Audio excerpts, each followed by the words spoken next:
में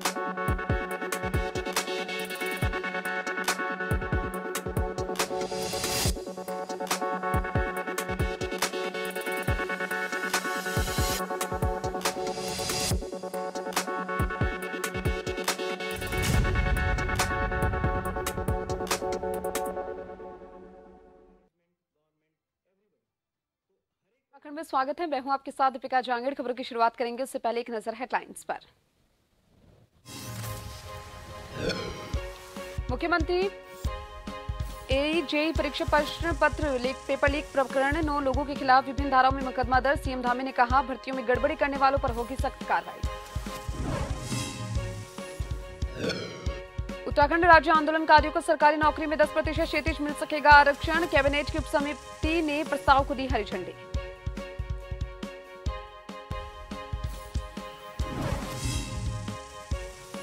उत्तराखंड में मंत्री गणेश का विरोध। राहुल गांधी पर टिप्पणी करने के बाद कार्यकर्ताओं ने प्रदर्शन किया। वहीं जोशी इस बयान से पल्ला भी झाड़ते आए नजर।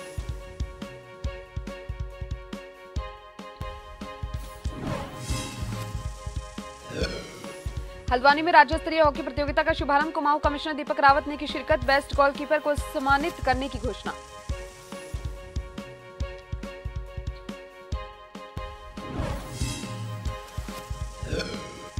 रुड़की में अंतिम संस्कार से पहले दिखा चमत्कार। नारसन खुर्द गांव में मृतक वृद्धा की अचानक चलने लगी सांसें। घटना मंगलोर क्षेत्र में बनी चर्चा का विषय।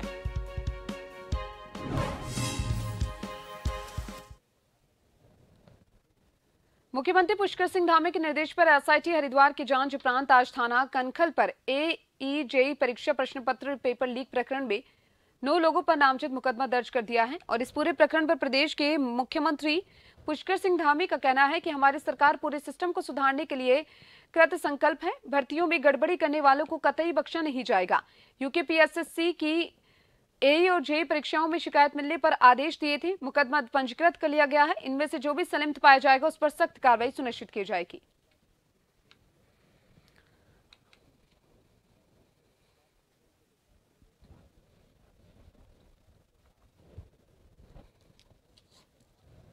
इस खबर पर ज्यादा जानकारी के लिए ब्यूरो चीफ एहसन पंत मेरे साथ फोन लाइन पर जुड़ चुके हैं। एहसन पंत, आपसे जानना चाहेंगे मुख्यमंत्री पुष्कर सिंह धामी अब पेपर लीक प्रकरण को लेकर एक्शन मोड में नजर आ रहे हैं, जहां पर जेईई और एईई के पेपर को लेकर यहां पर काफी सख्त वो नजर आए। उन्होंने कहा जो भी दोषी हैं पेपर लीक प्रकरण में उनको बख्शा नहीं जाएगा। क्या कुछ पूरी जानकारी मिल पा रही है? बिल्कुल, आपको बताना चाहूंगा आज की सबसे बड़ी खबर है उत्तराखंड के मुख्यमंत्री ने पेपर लीक प्रकरण में जितने भी अभी तक संदिग्ध पाए जा रहे हैं उनके खिलाफ उचित कार्रवाई के निर्देश एसटीएफ को दिए थे। और सबसे बड़ी बात है कि जो अभी पटवारी परीक्षा के एग्जाम कंडक्ट कराए जाने थे लोक सेवा आयोग की तरफ से, जिसमें परीक्षा में धांधली एक बार फिर पकड़ी गई थी। इसके बाद इस परीक्षा को पोस्टपोन कर दिया था और इसकी अगली तारीख मुकर्रर कर दी गई थी। इस प्रकरण में भी तुरंत तत्काल प्रभाव से मुख्यमंत्री के निर्देश पर मुकदमा अलग अलग धाराओं में दर्ज कर दिया गया है। यानी मुख्यमंत्री ने कहा कि प्रदेश में नकल को कैसे रोकना है इसके लिए मजबूत कानून लाया जाएगा। कैबिनेट में इस कानून को लेकर के सबसे पहले प्रस्ताव लाया जाएगा। विधानसभा में कानून को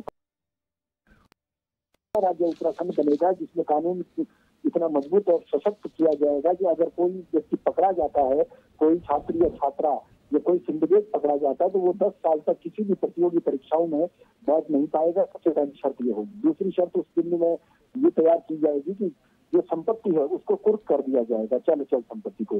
तो ये अपने आप में 2 बड़े नियम इस कानून में जोड़े जाएंगे, जिसकी वानगी इस बात को लेकर देखी जा रही है कि मुख्यमंत्री ने हरिद्वार वाले प्रकरण में सीधे तौर पर उन्होंने विभिन्न धाराओं में मुकदमा दर्ज करने के आदेश दिए हैं और एसटीएफ को कहा है कि इसके साथ जहां तक भी जुड़े हुए हों, चाहे वो सफेद पोस्ट पर जाते हों, ऐसे तमाम लोगों की गिरफ्तारी की जाए। और कानूनी रूप से कहीं पर अगर अड़चन आती है तो सरकार पूरे तरीके से अपनी नोडल एजेंसी यानी एसटीएफ के साथ है। और एसटीएफ को मोटिवेशनल के लिए मुख्यमंत्री ने कहा कि डे बाय डे रिपोर्टिंग उनको की जाए, ताकि कहीं पर भी किसी प्रकार का कोई दबाव आएगा तो उस दबाव को झेलने के लिए मुख्यमंत्री तैयार है। यानी प्रदेश की जनता के प्रति जो मुख्यमंत्री का आश्वासन दिया हुआ है कि भ्रष्टाचार पर 0 टॉलरेंस की नीति होगी और किसी भी परीक्षा में कोई धांधली नहीं की जाएगी, ताकि जो नौनिहाल है, जो देश का भविष्य है, या जो छात्र छात्राएं कोचिंग सेंटर में तैयारी करते हैं वो सरकारी सेवाओं में रोजगार नहीं पाते हैं, क्योंकि उससे पहले सीटें फुल हो जाती हैं और उन सीटों को पेपर यानी प्रश्न पत्रों को लीक करा करके बेच दिया जाता है, पूरा सिंडिकेट इसमें काम करता है। ऐसे सिंडिकेट को तोड़ने के लिए, सिंडिकेट की कमर को तोड़ने के लिए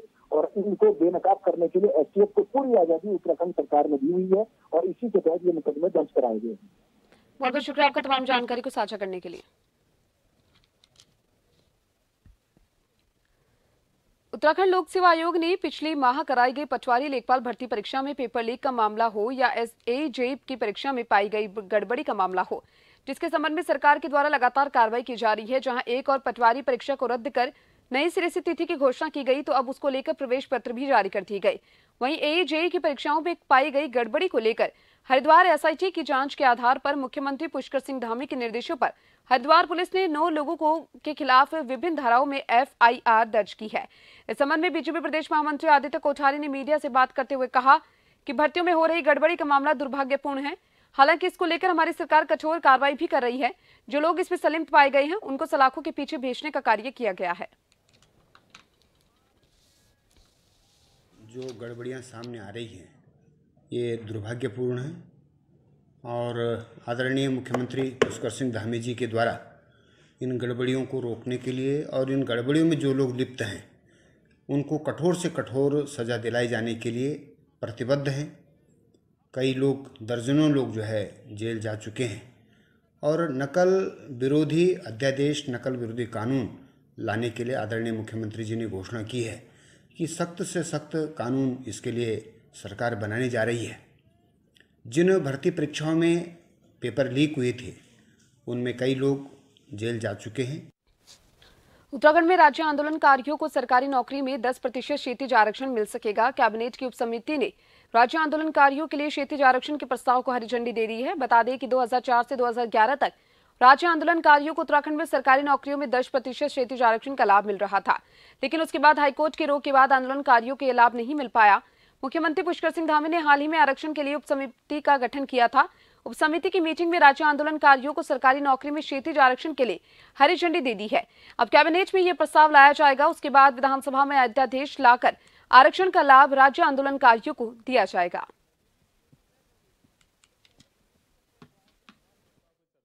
वर्ष 2004 से मिल रहा 10% क्षैतिज आरक्षण लोक सेवा आयोग के दायरे में आने वाले पदों और राज्याधीन सेवाओं में संविधान सम्मत है। वो क्यों है? क्योंकि क्षैतिज आरक्षण स्टेट सब्जेक्ट है, राज्य का विषय है। ये राज्य को तय करना है कि वो क्षैतिज आरक्षण किस क्लास को देना चाहती है। 2004 से ही आंदोलनकारियों को एक स्पेशल क्लास, एक विशेष श्रेणी मानकर स्वाधीनता सेनानियों की तर्ज पर उनका सम्मान स्वरूप 10% क्षैतिज आरक्षण की व्यवस्था लागू की गई, जो 2011 तक जो है जो बरकरार रही। उसके बाद मामले कोर्ट में चले गए और त्रिवेंद्र सिंह सरकार के ज़माने में हाई कोर्ट ने इसको क्वैश कर दिया, लेकिन हमारी सरकार इसको आगे लगातार बढ़ा रही है। हमारा कहना ये है, राज्य का सब्जेक्ट है आरक्षण, क्षैतिज आरक्षण। और अभी बीती रोज केंद्र सरकार ने बजट में मिलेट्स यानी मोटे अनाज को ग्लोबल हब में शामिल करने की घोषणा की है, जिसको लेकर प्रदेश सरकार उत्साहित नजर आ रही है। इसी दिशा में प्रदेश के कैबिनेट मंत्री गणेश जोशी का कहना है कि प्रदेश सरकार जल्द ही इस अभियान के तहत स्टार्टअप के माध्यम से पर्वतीय क्षेत्र के युवाओं को जोड़ेगी। जगह जगह सरकार मड़ुआ के सेंटर स्थापित करेगी। कृषि मंत्री ने कहा कि प्रदेश में इस समय 50,000 स्वयं सहायता समूह है, जिसमें 6 लाख महिलाएं काम करती है। अब इन सरकार मड़ुआ पर इन महिलाओं को प्रति किलो के हिसाब से 1.5 रुपए इंसेंटिव देगी। साथ ही सरकार अब किसान के घर जाकर मड़ुए की खरीद करेगी, जिससे उत्तराखंड के किसानों की आर्थिक मजबूती होगी और मिलेट्स के क्षेत्र में उत्तराखंड नए आयाम स्थापित करेगा। मड़ुए को श्री अन्न के नाम से साबित करने की बात कही, निश्चित ही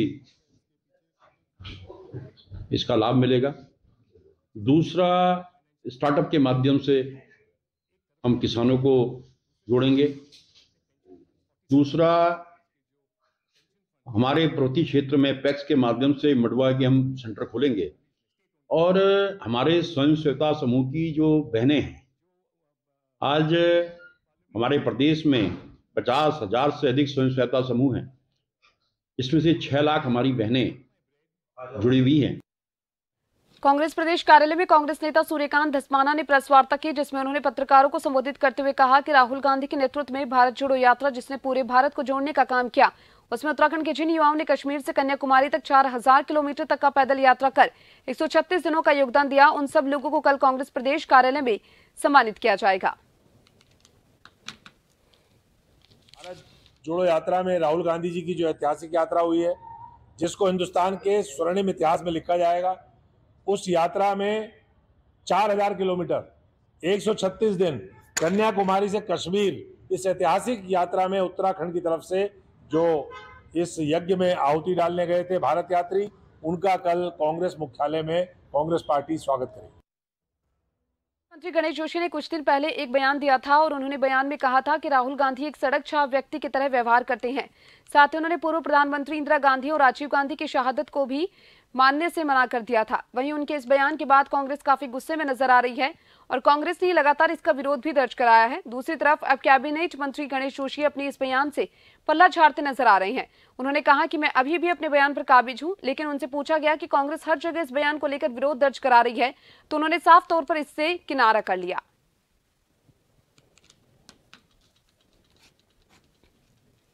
दूधली ग्राम पंचायत के ग्राम प्रधान के घर के पास मुख्य सड़क मार्ग पर लंबे समय से क्षतिग्रस्त पुलिया किसी बड़ी दुर्घटना को न्योता दे रही है, लेकिन ग्रामीणों की शिकायत के बाद भी शासन प्रशासन कोई कार्रवाई नहीं कर रहा, जिस कारण क्षेत्र के लोग नाराज हैं। डोईवाला दूधली देहरादून मार्ग इन दिनों छोटे बड़े वाहनों का मुख्य मार्ग बन गया। लोग लच्छीवाला टोल प्लाजा के टैक्स से बचने के लिए दूधली रोड का जमकर प्रयोग कर रहे हैं, जिस कारण क्षेत्र में वाहनों की आवाजाही बढ़ रही है। दूधली गाँव में ग्राम प्रधान श्याम सिंह धामी के घर के सामने मुख्य सड़क पर सिंचाई नहर बनी। लोक निर्माण विभाग की 50 साल पुरानी पुलिया बदहाल है। मरम्मत के अभाव में पुलिया जीर्ण शीर्ण हालत में है।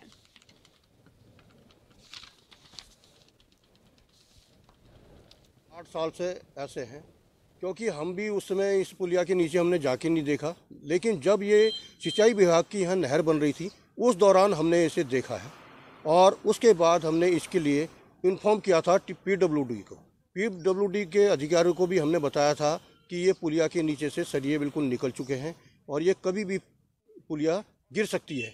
और ये पुलिया मेन रोड की पुलिया है, जो कि देहरादून से आने वाले मोटर मार्ग का जो रास्ता है और डोयाला को शुगर मिल को होते हुए ये हरिद्वार जाता है। जी सर, ये क्योंकि ये मेन रोड है हमारा देहरादून का डोईवाला, लेकिन इसमें हमारी बड़ी भारी वाहन चलते हैं, जो बहुत से बार शिकायत करी। पिछली बार जब PWD वालों ने ये रोड बनाया था उस समय भी हमने कहा था सर पहले आप रोड मत बनाइए, क्योंकि ये पुलिया को ठीक कराइए, लेकिन किसी ने हमारी नहीं सुनी। और बार बार क्योंकि इस रोड में हमारे बच्चे भी चलते हैं, स्कूली बच्चों को खतरा है, महिलाओं को खतरा है, छोटे छोटे बच्चे साइकिल से स्कूल जाते हैं। बिल्कुल दिक्कत होती है सर, इसमें कभी भी ये गिर सकता है। इसमें बहुत पहले भी ये इधर से बैठ गया था पहले से, तो इसके बारे में सरकार को कुछ सोचना चाहिए। इसमें ट्रैफिक भी बहुत चलता है। हाँ, मेन है सर ये, तो मरम्मत होनी चाहिए। बिल्कुल मरम्मत होनी चाहिए, पूरा मरम्मत होनी चाहिए कि पूरा बहुत पुराना पुल है सर ये। हल्द्वानी में नगर निगम और जिला विकास प्राधिकरण ने भारी फोर्स के साथ बन भूलपुरा के लाइन नंबर 8 और 12 में 2 अवैध बिल्डिंग पर JCB चलाकर उन्हें ध्वस्त कर दिया। बीते दिनों कुमाऊं कमिश्नर दीपक रावत ने यहां छापा मारकर इन अवैध निर्माण को ध्वस्त करने के निर्देश दिए थे। कमिश्नर की छापेमारी कार्रवाई के दौरान स्थानीय लोगों ने सिर्फ सरकारी कार्य में बाधा डाली, बल्कि अधिकारियों और कर्मचारियों के साथ अभद्रता भी की। लिहाजा 5 नामजद और 200 अज्ञात के खिलाफ मुकदमा भी दर्ज किया गया है। 2 दिन का समय दिए जाने के बाद आज नगर निगम और जिला विकास प्राधिकरण ने भारी पुलिस फोर्स के साथ संयुक्त रूप से दोनों अवैध बिल्डिंग को JCB चलाकर ध्वस्त कर दिया है।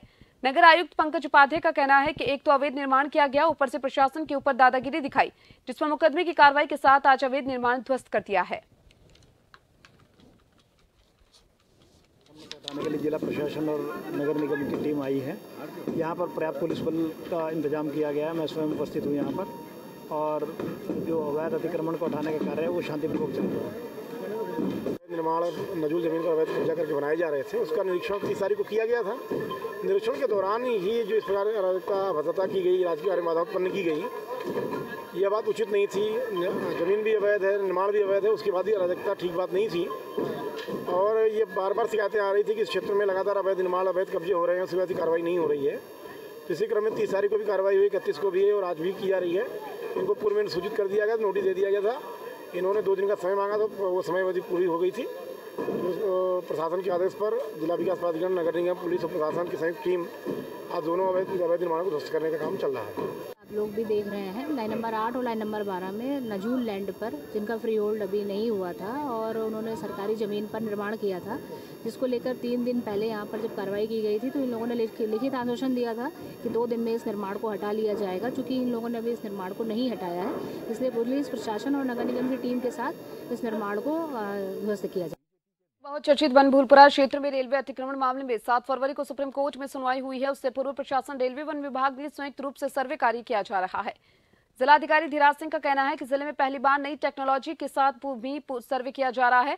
इसमें वन विभाग की भूमि, राजस्व की भूमि और रेलवे की भूमि का सर्वे सटीक नक्शा तैयार किया जाएगा, जिसे राजस्व अभिलेखों में दर्ज नक्शे से मिलान किया जाएगा। जिलाधिकारी धीराज सिंह ने कहा कि जल्द सर्वे और सीमांकन का कार्य पूरा होगा। सभी टीमें संयुक्त रूप से रोजाना बनभूलपुरा क्षेत्र में सर्वे कर रही हैं। देखिए, जो पहले 2016 में कभी सीमांकन हुआ है तो उसमें रेलवे के मैप के आधार पे हुआ, वो भी समय समय पे रेवेन्यू का जो स्टाफ था उन्होंने उनको असेस किया, पुलिस फोर्स भी उसमें साथ थी। क्योंकि हमें अभी जो नजूल भूमि है और रेलवे की भूमि है उसके स्टेटस के बारे में जानकारी हमें देनी है, इसलिए ये जॉइंट सर्वे हम लोग करा रहे हैं, जिसमें रेलवे की पूरी टीम है, रेवेन्यू की हमारी टीम है और फॉरेस्ट की टीम है। और रेवेन्यू टीम के साथ साथ हम लोग अपने जो भी अभिलेख हमारे राजस्व के हैं, अगर भू अभिलेखों के संबंध में अगर बात करेंगे तो जो भू अभिलेख राजस्व विभाग के पास होते हैं वही अंतिम माने जाते हैं। देहरादून की 129 बस्तियों के 40,000 भवनों पर नगर निगम अब टैक्स लगाने की तैयारी में है। राजधानी देहरादून की बस्तियों पर हाउस टैक्स लगने से नगर निगम की सालाना इनकम करीब 4 करोड़ रुपए बढ़ जाएगी। बता दें कि नगर निगम क्षेत्र की बस्तियों से 2017 में 1 साल तक हाउस टैक्स लिया गया था, लेकिन वर्ष 2018 में हाईकोर्ट ने इन बस्तियों को अतिक्रमण मानकर हटाने का आदेश जारी किए थे, जिससे करीब 40,000 घरों पर ध्वस्तीकरण की तलवार लटक गई।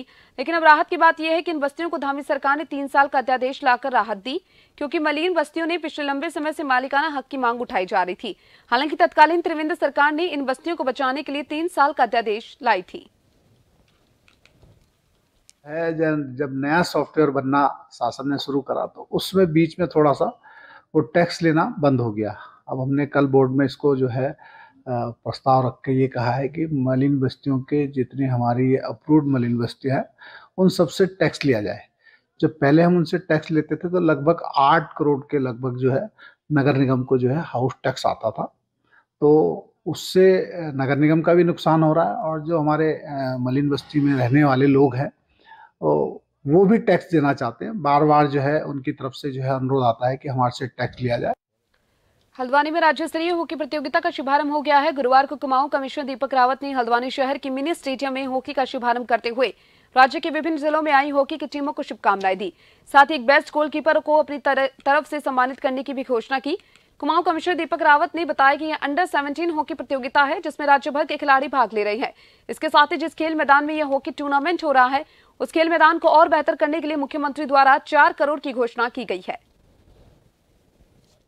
बताना चाहूंगा, एक तो सभी जिलों की टीम्स यहाँ पे हैं और कुछ स्पोर्ट्स स्टेडियम की टीम्स भी हैं। अंडर 17 का टूर्नामेंट है, 12 साल से ऊपर, 17 से कम। बहुत अच्छा टूर्नामेंट देखने को मिलेगा। और दूसरी चीज़ ये है कि जिस स्टेडियम में हम खड़े हैं इसमें भी माननीय मुख्यमंत्री जी ने घोषणा की है 4 करोड़ रुपए की। इसके टेंडर्स हो गए हैं, वर्क भी अलॉट हो गया है और 15 तारीख से यहाँ पे काम शुरू हो जाएगा और 1 साल के अंदर ये खत्म हो जाएगा। तो बहुत अच्छा स्टेडियम हम सब हल्द्वानी वासियों को बड़ी जल्दी मिलने वाला है। सर, आपकी तरफ से घोषणा की गई है पहले गोलकीपर की? नहीं, मैंने घोषणा की है कि जो जितनी भी टीम्स यहाँ पे आई हैं उसमें, क्योंकि हमारे सम्मानित रावत जी भी यहाँ पे हैं जो ओलंपियन हैं और भी यहाँ पे कॉम्पिटेंट लोग हैं, वो एक तरह से जज करेंगे कि बेस्ट गोलकीपर कौन है। उनको मैं पर्सनली अपनी ओर से कुछ गिफ्ट करना चाहूँगा। सर, वही बात। खबर उत्तराखंड के हरिद्वार से है, जहां मौसम ने फिर से करवट ली, जिसके चलते हरिद्वार में घना कोहरा छाया हुआ। कोहरे होने के कारण तापमान में गिरावट दर्ज की गई। वहीं अचानक ठंड बढ़ने से लोग परेशान देखे गए।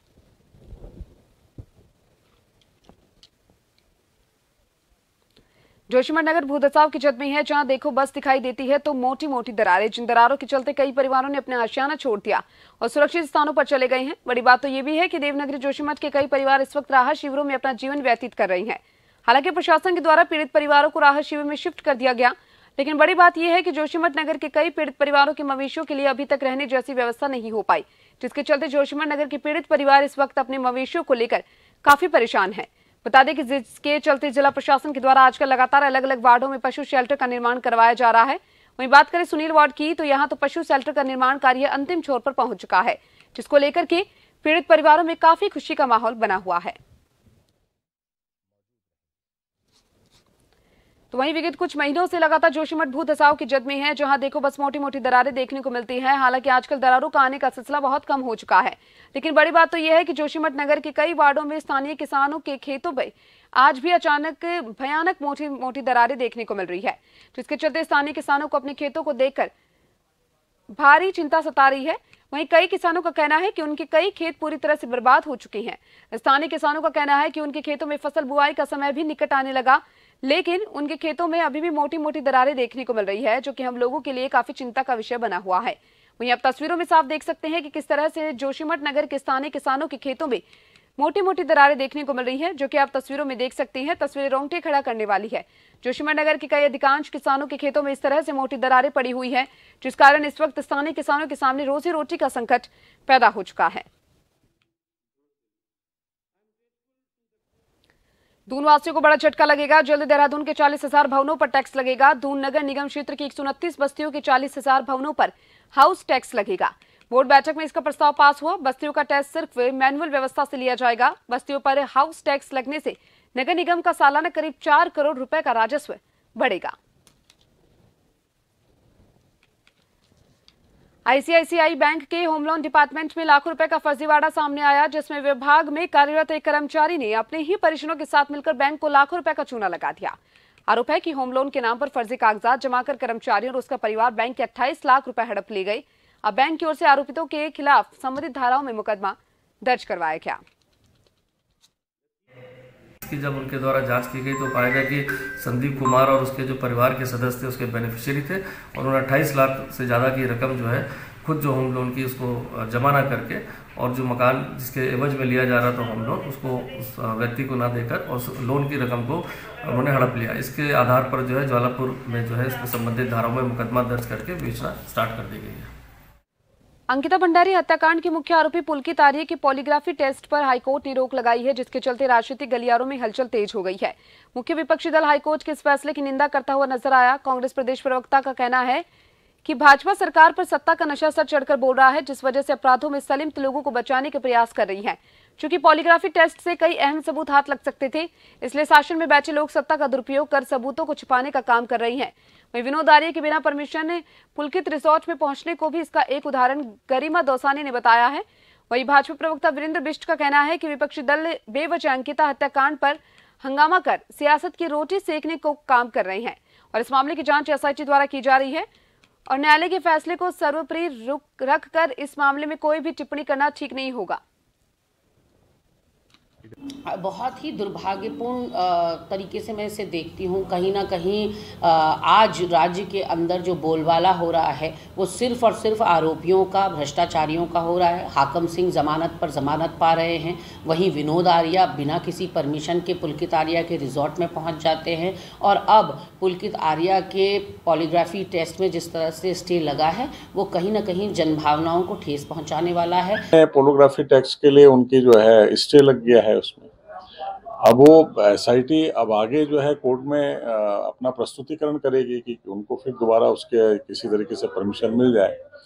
एक जनता के मन में, एक कुछ लोगों के मन में और विपक्ष। डीजीपी अशोक कुमार बृहस्पतिवार को हल्द्वानी पहुंचे, जहां उन्होंने सर्किट हाउस में कुमाऊं मंडल के पुलिस अधिकारियों के साथ बैठक की है। आपको बता दें कि उन्होंने सभी सर्किट के क्राइम रजिस्टर भी चेक किए। इस दौरान लापरवाही बरतने पर डीजीपी ने लालकुआं सीओ के मुंशी को सस्पेंड करने के आदेश दिए और आपको बता दें कि एक अभियान चलाया जा रहा है जिसको लेकर 1 महीना और बढ़ाए जाने के निर्देश दिए।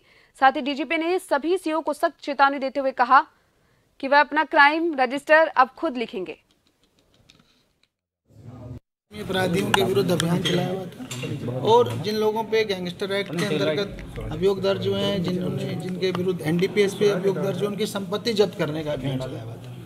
उस अभियान की सर्किल वाइज समीक्षा की है और उसको अभी 1 महीने के लिए और बढ़ाया है। तो जिन लोगों का काम अच्छा नहीं था उनको चेतावनी भी दिया है। इसके अलावा हमने जो हमारे सर्किल ऑफिसर्स हैं दे आर एक्सपेक्टेड कि वो क्राइम रजिस्टर अपने हाथों से लिखें, जिससे कि उत्तराखंड में पटवारी परीक्षा के लिए प्रवेश पत्र जारी हो गए हैं। उत्तराखंड लोक सेवा आयोग ने अपनी वेबसाइट पर पटवारी परीक्षा के पेपर पर प्रवेश पत्र जारी कर दी। प्रवेश पत्र किसी को माध्यम से नहीं दिए जाएंगे। 12 फरवरी को पटवारी परीक्षा होगी। पहले 8 जनवरी को पटवारी परीक्षा करवाई गई थी।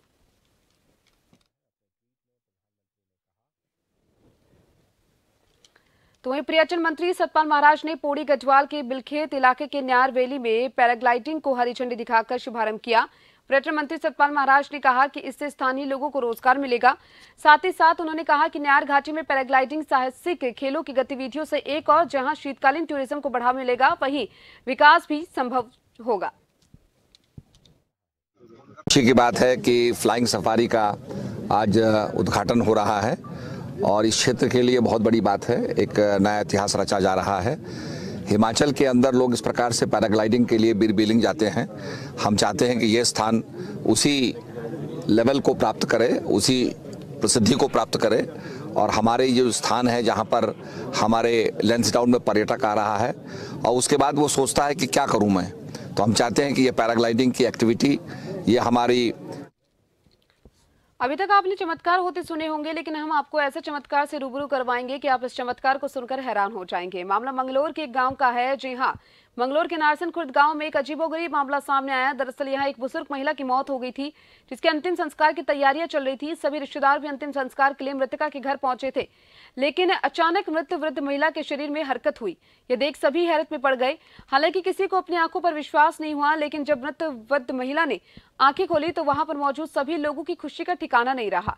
मिली जानकारी के अनुसार मंगलोर के नारसन खुर्द निवासी विनोद की 110 वर्षीय माता ज्ञान देवी पिछले कुछ समय से बीमार चल रही थी। 8 बजे के करीब जो होता है इनकी डेथ हो गई थी। डॉक्टर जी को भी बुलाए हैं, उन्होंने भी मृत्यु घोषित कर दी थी कि भाई अब जाने में कुछ नहीं रहा। और भाई हमने अपनी तैयारी भी कर ली थी पूरी और जिसमें कि भाई हमारे रिश्तेदार भी आ चुके थे, फिलहाल भी है यहीं पर ही हैं सभी लोग। 2-4 चले भी गए और अपना सभी हमने सामग्री भी इकट्ठी कर ली थी, कुछ नहीं रही थी। फिर इनको करीब 3 बजे के करीब फिर होश आई। कम से कम 6-7 घंटे तक तो करीब रही है। फिर एकदम से जैसे भाई इसको हो गया, फिर सब लोग भी मतलब फिर खुशी मनाने लगे। तो ये हमारी सास है, इनकी 8 बजे के लगभग डेट हो गई थी परसों और जी करीबन 6-7 घंटे के लगभग या मृत्यु घोषित हो गई थी। डॉक्टरों ने भी घोषित कर दी थी और जी हम सभी रिश्तेदार आ गए थे, इनकी तैयारी कर रहे थे। फिर शाम के टाइम इन्हें होश आ गई। देश के साथ साथ उत्तराखंड में कैंसर के मरीजों की तादाद बढ़ने लगी, जिसे लेकर जानकारों ने चिंता जाहिर की। दून अस्पताल के वरिष्ठ कैंसर रोग विशेषज्ञ डॉक्टर दौलत सिंह की माने तो उत्तराखंड में लगातार कैंसर के मरीजों की संख्या में इजाफा हो रहा है और इसी के साथ ही सुविधाएं नहीं है, जिससे कि लोग अपने आप को दिखा नहीं पाते। सरकार को चाहिए कि कैंसर के कैंप लगाए जाएं। यहाँ पर मुख्य कारण ये है कि अभी तक कोई कैंसर रजिस्ट्री या दूसरा रजिस्ट्रेशन जैसा कुछ हुआ नहीं है। अभी हमने रिसेंटली पिछले वर्ष से इसको शुरू किया है। हम सारे सेंटर से कोशिश कर रहे हैं डाटा कलेक्ट करने की, ताकि एक्चुअल डाटा हम उसको बता सकें। लेकिन चूंकि रिमोट एरियाज़ में अज्ञानता का अभाव है, जागरूकता का अभाव है, सुविधाएं नहीं हैं, तो खासकर रिमोट एरिया दुर्गम क्षेत्र के लोगों को इसकी अति आवश्यकता है, ताकि जागरूकता की और वहाँ कैंप लगाने की, ताकि समय पर उनको अर्ली स्टेज में प्रारंभिक अवस्था में ही उनको कैंसर। और इन सभी खबरों के साथ फिलहाल के लिए इस बुलेटिन में इतना ही। नमस्कार।